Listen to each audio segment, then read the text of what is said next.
Hey, listen, man. The majority of black people that praise people that tore up the black community is horrible.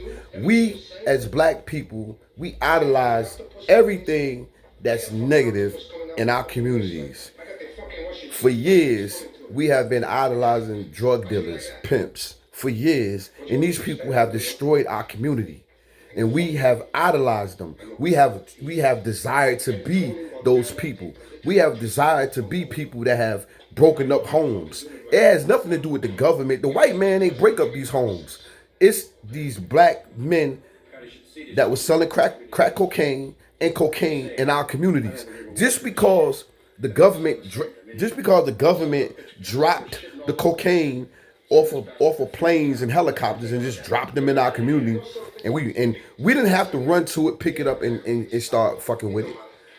We could have said, nah, man, we don't want that shit. To get it out of here. Get it out of here. But we chose to. We chose to put the crack cocaine and the cocaine in our communities, the heroin in our communities. And black men did it. And black women. Black men and black women were the ones who put the cocaine in our community.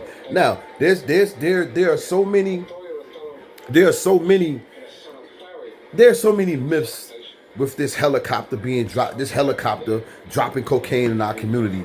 I just don't see it. I don't see it. I think it's a old wise fable. I think it's an old wise fable. I think it's an old wise tale. Now I can't believe that. I do believe this.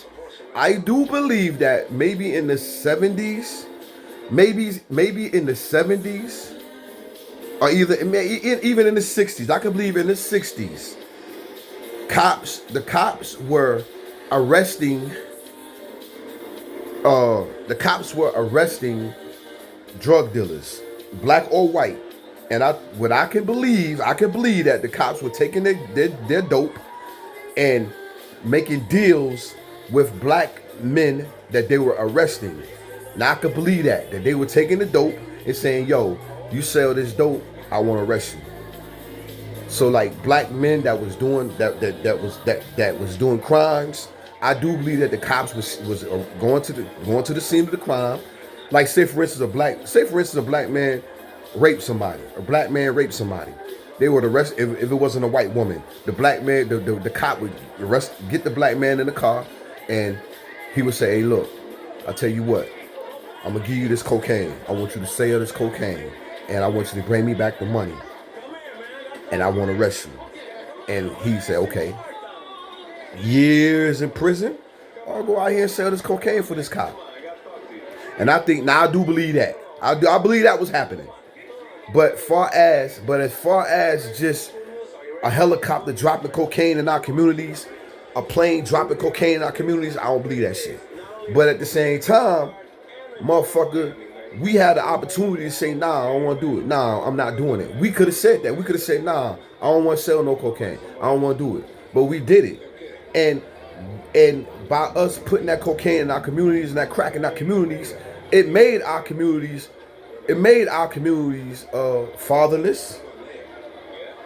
You know what I'm saying? It made our community fatherless, manless, because now you got men, grown men, which I, in my two eyes, encountered situations where grown men sucking other grown men dinglings. I've witnessed that for crack cocaine. I've witnessed grown men having sex with other men for crack cocaine. So these are some of the things that black men contributed to their community when they put the crack cocaine in our community, and it was a choice. It was a choice that we had to make. And like I said, now we idolizing people like Freeway Ricky Ross, Alpo, Richard Porter, all these people. And I'll say this again, and I will continue to say this. Pam Porter, watch the documentary on Pam Porter, Richard Porter's sister. Watch the documentary, and I speak about this so much because Pam Porter said something that was very important. Pam Porter said everybody idolized Rich Porter, but Rich Porter died in the game that he played. Rich Porter played that game. Rich Porter played the game. Darnell, the little brother that they killed, he didn't play the game. Darnell had nothing to do with the game. But everybody idolized Rich Porter and the RIP Rich Porter, rest in heaven Rich Porter. Rich Porter was the guy, Rich Porter, Rich Porter, Rich Porter. But nobody speaks about Darnell, how an innocent kid got caught up in his brother's bullshit. This is what happens with the crack cocaine. This is what has been happening in our community for years. But ain't nobody talking about when the black drug dealers give the crack, sell the crack to the father, and the father gets addicted to the crack. Who suffers?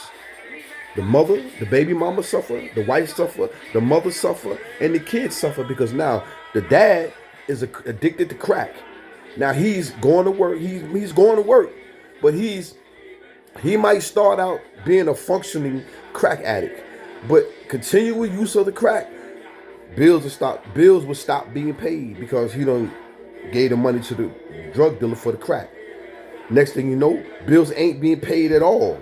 Next thing you know, kids ain't got nothing to eat. Now the baby mama or the wife got to go out there and get a job. Now he taking her money because now he done got fired from his job because he ain't coming to work on time. He fucking up at work. Now he ain't working no more. Now he ain't got no job, no way to pay for his crack habit because Richard Porter, Alpo, AZ, Freeway Ricky Ross, Fritz, all these big time drug dealers that y'all look up to, they feeding them this crack. As long as this man is giving these guys this money, they don't give a fuck about these kids not eating. You think they give a fuck that these kids not eating because this man is giving them this money? Hell no. So what they're doing is they continuing to goddamn, and now the dad is stealing money from the mother, the crack, and now they fighting it and arguing and fighting and arguing and fighting because he's stealing the money from the mom, the bill money. Now after the bill money he's stealing the money. Mom like, look, you got to get the fuck out because this now in situations I've seen situations where if he got a daughter, he giving the daughter to the crackhead, to the crack man. Like, hey man, you can have sex with my daughter, or he might give his wife, hey man, you come up and have sex with my wife for the crack. I've seen situations like that. So, and this is Richard Porter, Alpo, and all these dudes that doing it. These are the guys that y'all idolizing. So we can't sit here and give that narrative anymore about the government is fucking up our community. It's not. Even now, even with the gangs. The gangs was an essential part of our community at one point. But now the gangs are even flooding our communities with drugs.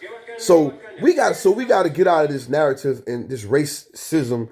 We got to get out of this racist thought that the white man is who is killing our community. It's not the white man. It's not the white man. We killed our community. The white man didn't kill our community. We killed our communities. All right.